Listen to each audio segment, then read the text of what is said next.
Good morning students.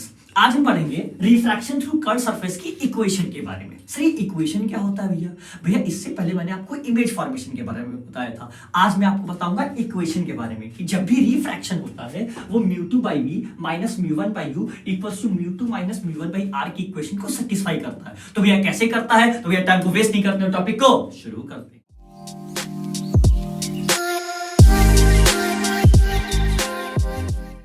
आइए देखते हैं डेरिवेशन कैसे करते हैं। सबसे पहले हम लोग क्या कर लेंगे बच्चे, कर्व सरफेस बना लेंगे। जैसे जैसे मैं बनाते जा रहा हूं वैसे वैसे आप करते जाइए। फिर एक प्रिंसिपल एक्सिस खींच लेंगे, क्लियर बात। यहाँ एक ऑब्जेक्ट रख लेंगे, यहाँ एक सेंटर ऑफ कर्वेचर रख लेंगे। सबसे पहला रूल जो मैं प्रीवियस वीडियो में आपको बता चुका हूं कि यहां से जाती है एक नॉर्मल लाइन, क्लियर हो गई बात है। नॉर्मल हमेशा सेंटर ऑफ कर्वेचर से पास होती है, क्लियर हो गई बात। अब यहां से जाएगी इंसिडेंट रे, क्लियर हो गई बात है। और फिर यहां से जाएगी रिफ्लेक्टेड रे।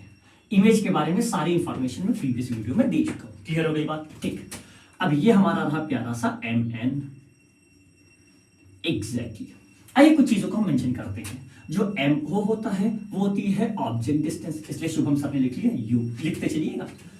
MI क्या होता है? इमेज डिस्टेंस, इसको हम कह देंगे V। MC होता है रिफ्रैक्शन थ्रू कर्व सरफेस, इसको हम कह देंगे R। आई थॉट इतनी सारी चीजें आपको क्लियर हो गई होंगी। अब एक और चीज इंपॉर्टेंट है, ऑब्जेक्ट प्रिंसिपल एक्सिस से कोई ना कोई एंगल बना रहा है ना, यस सर भाई तो बना रहा है, तो इसको कहते हैं अल्फा। इमेज प्रिंसिपल एक्सिस से कोई ना कोई एंगल बना रहा है ना, हाँ सर बना रहा है भैया, इसको कहते हैं बीटा।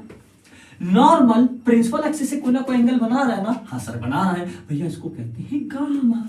क्लियर हो गई बात। और भैया जैसा कि हमें दिख रहा है ये एंगल क्या हो गया, 90 डिग्री। आई होप यहां तक सारी चीजें आपको क्लियर हो गई होंगी। अब ये है इंसिडेंट रे और ये है नॉर्मल रे। इंसिडेंट रे नॉर्मल के साथ जो एंगल बनाता है गुरु वो होता है आई।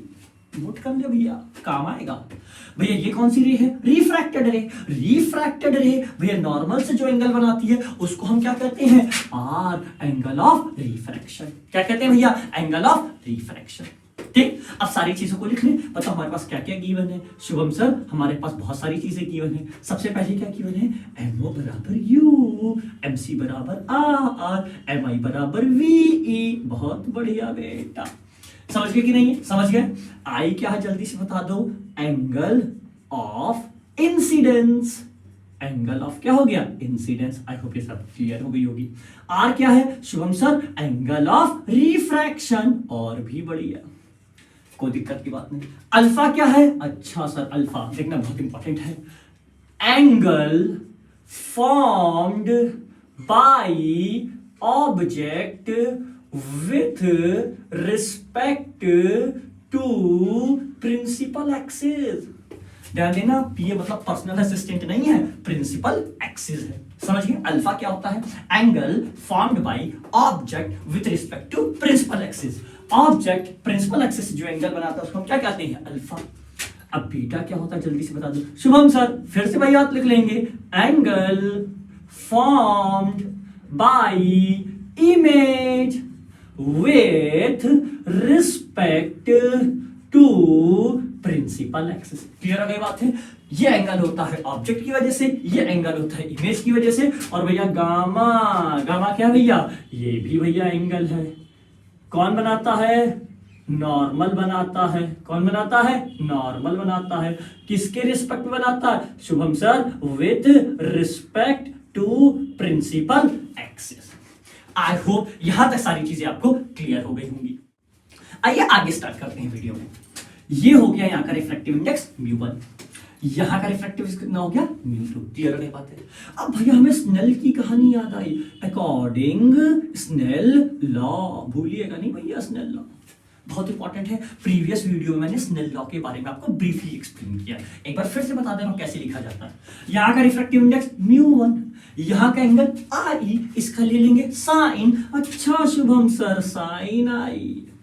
यहां का रिफ्रैक्टिव इंडेक्स म्यू2, परफेक्ट। यहां का एंगल आर, क्या ले लेंगे? साइन, बन गया साइन आर।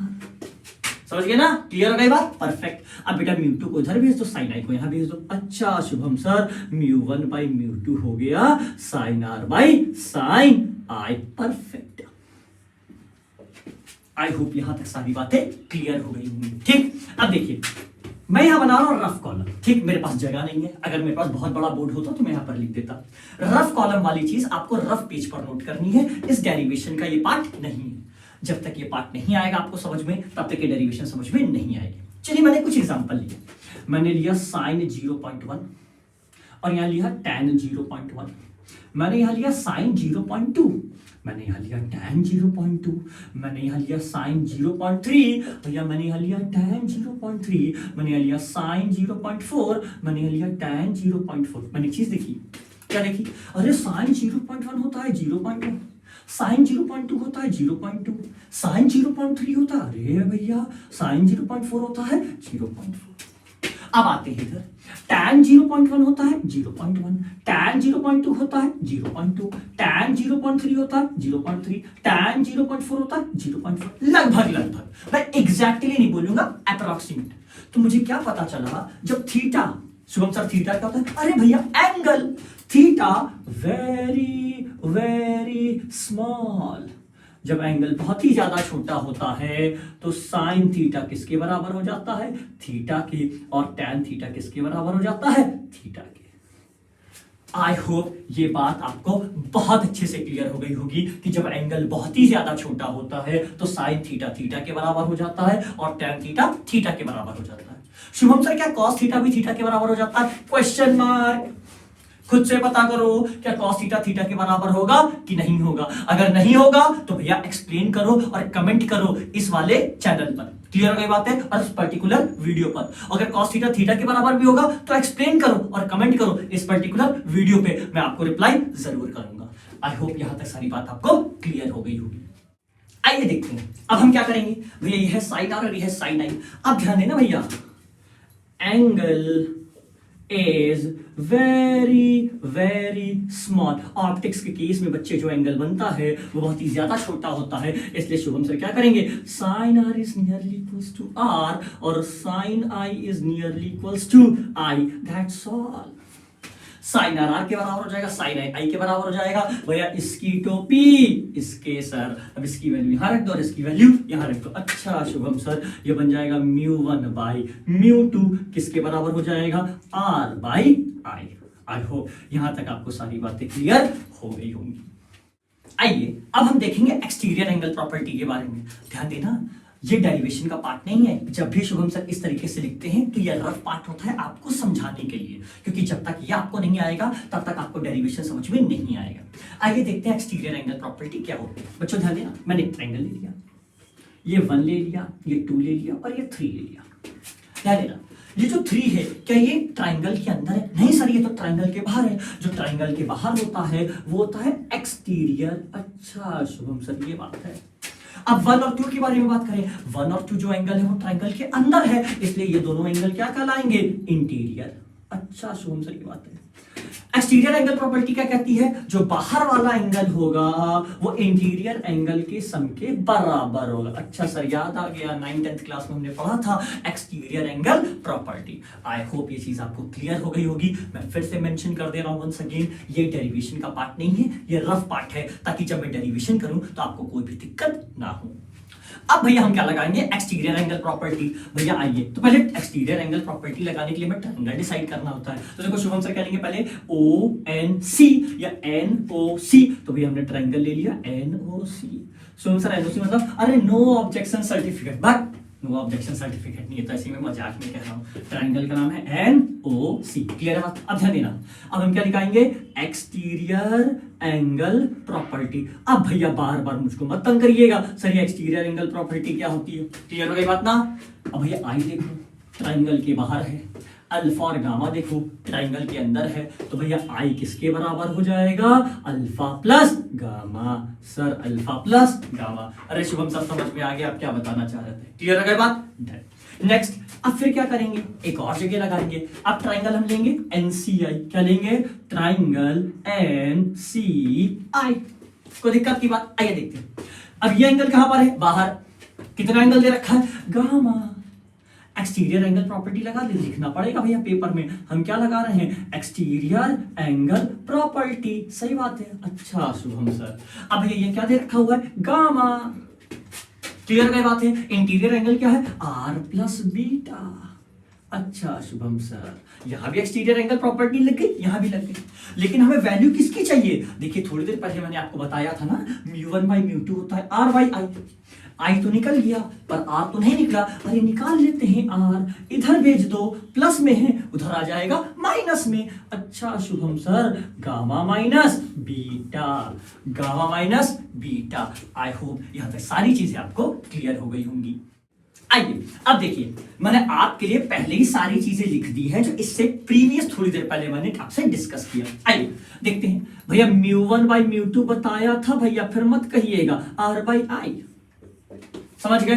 क्लियर हो गई बात? इसको पहली इक्वेशन मान लेंगे, ये सब मान लेते हैं। और भैया आपसे ये भी बताया था हमने, i बराबर अल्फा प्लस गामा होता है, फिर मत कहिएगा, दूसरी इक्वेशन हो गई।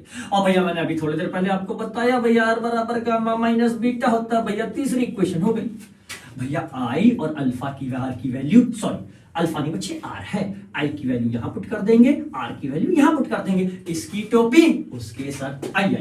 तो भैया μ1/μ2, r की जगह हम क्या पुट कर देंगे? अरे सर गामा माइनस बीटा, और i की जगह पर क्या पुट कर देंगे? अरे सर गामा प्लस अल्फा। आई होप यहां तक आपको सारी चीजें अच्छे से क्लियर हो गई हो। आइए पहले डिस्कस करते हैं कि अब तक मैंने आपसे क्या क्या चीजें डिस्कस कर ली है। देखिए पहली इक्वेशन μ1/μ2 इक्वल टू r/i, दूसरी इक्वेशन i बराबर r प्लस गामा, तीसरी इक्वेशन r बराबर गामा माइनस बीटा, और चौथी equation μ1/μ2 equal to gamma minus beta upon gamma plus alpha. अब तक इतनी सारी चीजें आपसे मैं डिस्कस कर चुका हूं। अब भैया लड़ाई किस चीज की है? अब लड़ाई है भैया गामा, बीटा और अल्फा की वैल्यू को कैलकुलेट करने की। सही, कैसे कैलकुलेट किया जाएगा? अरे रुको ना, मैं हूं ना। हमने 3 लाइन बना ली, क्लियर बात है। हमेशा लेंगे राइट एंगल ट्राइंगल, कॉपी में नोट कर लेना, हमेशा क्या लेंगे? Right angle triangle, MNO। अच्छा शुभम सर, ट्राइंगल ले लिया MNO, समझ गए? राइट एंगल ट्राइंगल है कि नहीं? हाँ सर राइट एंगल ट्राइंगल तो है। अच्छा वाली कहानी याद है, जब एंगल बहुत ही ज्यादा छोटा होता है तो साइन थीटा किसके बराबर होता है? थीटा। और भैया टैन भी किसके बराबर होता है? थीटा। कब होता है? जब एंगल क्या होगा? बहुत ही ज्यादा छोटा। ध्यान देना। अब मैंने लिया है ट्राइंगल MNO, और हमेशा क्या मैं यूज करूंगा? Tan theta. क्या यूज करूंगा? Tan theta. सर अगर टैन थीटा नहीं यूज करेंगे तो क्या हो जाएगा? भैया तुम्हें गामा, बीटा और अल्फा की वैल्यू नहीं मिलेगी, सिंपल सी बात है। आइए तो भैया ट्राइंगल MNO में हम क्या लेंगे? Tan alpha. टैन अल्फा किसके बराबर हो जाएगा? अल्फा के बराबर, जो कि किसके बराबर हो जाएगा? Perpendicular upon base. I hope समझ गए होंगे। अल्फा किसके बराबर हो जाएगा? परपेंडिकुलर। शुभम सर परपेंडिकुलर क्या है? MN। क्या भैया? MN। भैया MN किसके बराबर है? अरे अच्छा शुभम सर H के बराबर है। सर आपने H क्यों ले लिया? क्योंकि ताकि हम बार बार MN लिखने से बच जाए। तो परपेंडिकुलर की जगह हम क्या ले लेंगे? H। और भैया बेस किसके बराबर है? U। किसके बराबर है? U। नहीं शुभम सर U नहीं, माइनस U, क्योंकि ओरिजिन किस तरफ होता है? नेगेटिव। ओरिजिन के उधर क्या होता है? पॉजिटिव। तो भैया अल्फा की वैल्यू आ गई -H/U। आई होप ये बात आपको अच्छे से क्लियर हो गई होगी। ठीक, अब आते हैं आगे बढ़ते हैं। अब हम ट्राइंगल लेंगे NMC। और शुभम सर ने बता दिया था यहां भी टैन लेंगे, यहां भी टैन लेंगे और यहां भी टैन लेंगे। टैन ही लेना है, अदरवाइज आपका आंसर नहीं आएगा। आइए भैया टैन लेते हैं। तो भैया हम यहाँ NMC में एंगल कितना बना? गामा। तो सिंपल सी बात है भैया, टैन गामा किसके बराबर हो जाएगा? गामा के। क्यों हो जाएगा? अरे भैया एंगल बहुत ही ज्यादा छोटा है। अब ये किसके बराबर हो जाएगा? Perpendicular upon base. क्लियर हो गई बातें? तो ये लिख दिया गामा, परपेंडिकुलर कितना हो गया? H, समझ गए? और बेस कितना हो गया? अच्छा शुभम सर R। प्लस का कि माइनस का? अरे भैया प्लस का, ओरिजिन के इस तरफ है, तो भैया गामा की भी वैल्यू आ गई। समझ गए ना? आइए अब हम ट्राइंगल लेंगे NMI। कौन सा ट्राइंगल लेंगे भैया? NMI। पूरी ऑप्टिक्स ट्राइंगल का खेल है, कंक्लूजन बता रहा हूं। जिसने सही ट्राइंगल को प्रेडिक्ट कर लिया वो अपने सॉल्यूशन तक पहुंच गया, नहीं कर पाया काम खत्म। आइए भैया ट्राइंगल NMI। अब हम क्या बनाएंगे? टैन बीटा किसके बराबर? बीटा किसके बराबर? Perpendicular upon base. क्लियर है बात? यहां मैंने क्या ले लिया? बीटा। परपेंडिकुलर कितना है? H, और बेस कितना है? VE प्लस का। तो देखिए भैया अल्फा आ गया minus H by U, gamma आ गया एच बाई आर और बीटा आ गया H by V. I hope यहां तक सारी चीजें आपको क्लियर हो गई। अब हम एक बार फिर से सारी चीजों को डिस्कस करते हैं, समझ लेना। Mu one by mu to क्या आया था, आर बाई आई, जो बहुत पहले सॉल्व किया। भैया आई किसके बराबर आया, आर प्लस गामा। भैया आर किसके बराबर आया, gamma minus beta. Mu one by mu to कितना आया, gamma minus beta upon gamma plus alpha. Alpha किसके बराबर आया, minus H by you. Beta किसके बराबर आया भैया, एच बाई वी। भैया गामा किसके बराबर आया भैया, एच बाई आर। अब क्या करेंगे, put value of alpha beta gamma in mu one by mu two equals to gamma minus beta upon gamma plus alpha. ध्यान देना, हम अल्फा बीटा गामा इन तीनों की वैल्यू को कहां पुट करेंगे, यहां और यहां। समझ गए कि नहीं? आइए देखिए क्या होता है। देखिए Shubham sir, mu one by mu two. अब बताइए गामा की जगह पर क्या लिख देंगे Shubham sir, H by R, minus beta की जगह पर क्या रख देंगे, एच बाई वी। अच्छा सर अब समझ में आया। गामा की जगह पर क्या रख देंगे, फिर से तुम्हारी कहानी याद आई, एच बाई आर प्लस, और अल्फा की जगह पर क्या रख देंगे, माइनस एच बाई यू। समझ गए ना? आई होप इतनी बात क्लियर हो गई होगी। चलो अब मैं सिंप्लीफाई कर रहा हूं, ये बन जाएगा mu one by mu two H by R minus H by V upon H by R minus H by U. ध्यान देना ये यू है, गलती मत कर देना। आई होप यहाँ तक सारी चीजें क्लियर हो गई। अब देखो क्या करूंगा मैं, जल्दी से देखो, ऊपर से भी h कॉमन, नीचे से भी h कॉमन। अच्छा हाँ शुभम सर, ऊपर से भी h कॉमन, नीचे से भी h कॉमन। इसको रफ ना समझ लेना, ध्यान देना, इसी का पार्ट है। क्लियर हो गई बात? तो भैया mu one by mu two, ऊपर से जरा h कॉमन निकालो, क्या हो जाएगा, one by R minus one by V. भैया नीचे से h कॉमन निकालो, भैया क्या हो जाएगा, one by R minus one by U. h से h क्या हो जाएगा, कैंसिल। आई होप यहां तक सारी चीजें आपको क्लियर हो गई होगी। अब ये चीज यहाँ पे डिवाइड में है ना, उधर किस में जाएगा, मल्टीप्लाई। यहाँ पे किस में है, डिवाइड में, उधर किस में जाएगा, मल्टीप्लाई। आइए mu one one by R minus one by U, mu two one by R minus one by we.